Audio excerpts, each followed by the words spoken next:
G'day, welcome back to the technical pod Regult build for the Scale Model Attic online competition. Okay, when we last met, we were just putting together some of the body parts. So where I'm at present right now, I just finished gluing part of the leg together. There's a bit of articulation in here, allows you to move it around a bit, pose it in differently with the legs.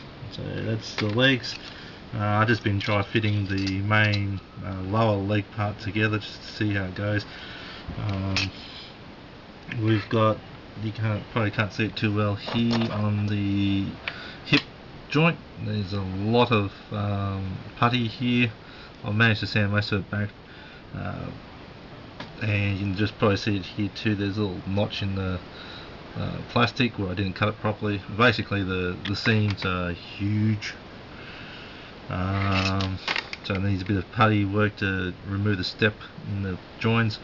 Here there's about 3 parts here, the base, the outside and the join hole, and then it had to be puttied around there as well to remove the ugly hole that was left in the foot. The toe went together quite well. As you can see, there's no putty there at all. The way I join things together, I put glue on both sides of the part, then push them together and squeezes out a bit more plastic and helps fill up the holes a bit. Here's part of the knee articulation. That's actually the 2-parter. That's half of the knee there.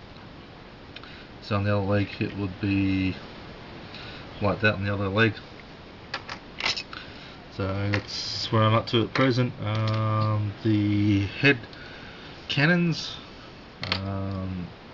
put together, a bit of articulation there. As you can see, there's a bit of a gap in where it articulates.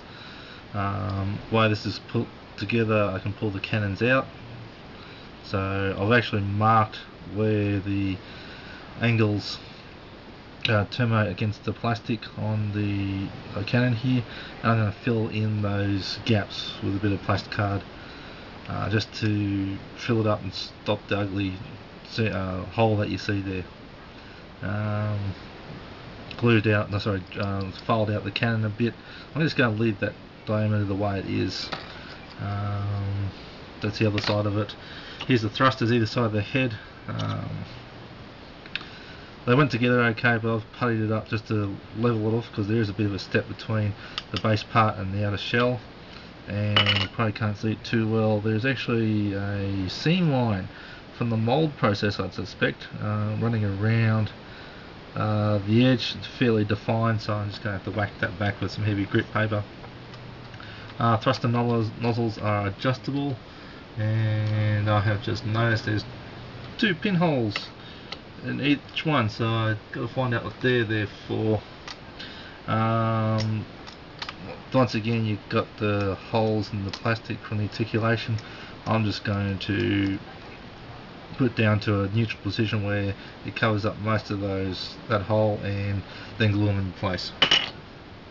And I have no idea what this is. This is either the some sort of antennae or rear-facing cannon that goes on the back of the head.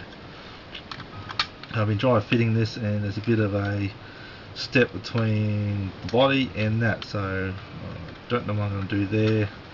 It seems to rotate from what the instructions say. They've got a part inside they've got put together, so I don't know what I'm going to do there. Once again, you can see there's a bit of a step on the inside, and this is a bit strange. Okay, it's got full articulation, and I've got this door on the back of the cockpit, and it actually goes in like this. Hopefully I got it all lined up, and you pull it out, but it only goes that far. This has just been dried together, so I'm not going to lift the door up, but I suspect that, oh, there it goes, that lifts up a bit, and it's like there's a great big cabin in there. There's nothing in there, so why open up a door to show nothing? So if you wanted to super detail inside, that's a good way to super detail inside. So leave that hatch open and detail inside. At the same time too, if you want to go to that extent, I would recommend cutting out the front part here, which is also part of the canopy I think, and lifting it up so you can see in from the front. But I'm not going to do that, I'm just going to keep it simple. So what I'm going to do here, I'm not really happy with that door, even the way it's fitting through the dry fit. So I'm just going to cut that hinge off, and when I put the body together and everything else glued in there, I'm going to basically glue it on, leave it glued on. Not going to be much articulation there, so that's it. So far, yeah, a couple of hours so far, just puttying and sanding. Still no paint yet. Oh, here's something. These two handles on the back of the back door, they had a nasty seam line going down the middle, and they've got raised ridges where the hand grips are. So they've been a bit of a challenge to file out, and there's a bit of a gap here in the fuselage between the handle and the door itself where they join onto.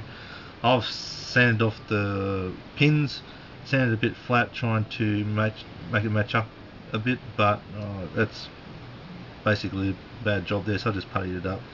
A few sink marks in there, but yeah, it's all, yeah, there's not much I can do about it. So I'll just fix it up as best I can and move on. So okay, that's it for that build, and yeah, time to get back into the other builds, as you can see here in the background. So yes, well, thanks for listening.